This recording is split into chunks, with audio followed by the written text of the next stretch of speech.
Hello বন্ধুরা, welcome back to my another video. এই ভিডিওতে তোমাদেরকে দেখাবো কালী মন্দির। সবাই দেখে হয়তো বুঝতে পারছো না, আর গেস করে বলতে পারবে যে এই মন্দিরটা কোথাকার মন্দির?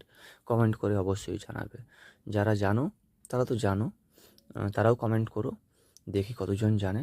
বাকি চলে আসি মন্দিরের কাছে।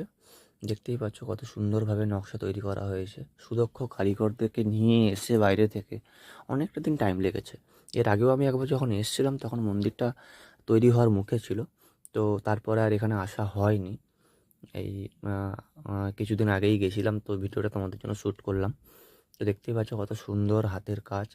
বাইরে থেকে সুদক্ষ কারিগরদেরকে নিয়ে এসে প্রত্যেকটা জায়গায় কি নিখুঁতভাবে নকশা তৈরি করে মন্দিরটাকে একটা সুন্দরভাবে তৈরি করা হয়েছে, সুন্দর রূপ দেওয়া হয়েছে। দেখতেই পাচ্ছ তোমরা। শুধু ভগবানকে তোমাদেরকে দেখাতে পারছি না, কালী মাতা, কালী মায়ের যে মন্দির, কালী মাকে তোমাদেরকে দেখাতে পারছি না, কারণ এখন যেই টাইমটা এসেছিলাম সেই টাইমে তো গেটটা বন্ধ ছিল। তো গেটের ভিতর দিয়ে মোটামুটি যতটুকু চেষ্টা করেছি ক্যামেরার মাধ্যমে তোমাদেরকে ভেতরে ডিজাইনটা তোমাদেরকে তুলে ধরার চেষ্টা করেছি।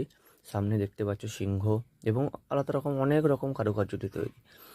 নেমে আসছি, নেমে আসার সঙ্গে সঙ্গে দেখাই প্রত্যেকটা কিন্তু একদম দেখো পাথর দিয়ে তৈরি, পাথর, গ্রিন গ্রানাইট এগুলো দিয়ে সব তৈরি। তো একবার লাস্টে তোমাদেরকে একবার মন্দিরের ভিউটা আর একবার দেখিয়ে দিই। দেখতেই পাচ্ছ দূর থেকে কতটা সুন্দর লাগছে, কতটা সুন্দর লাগছে।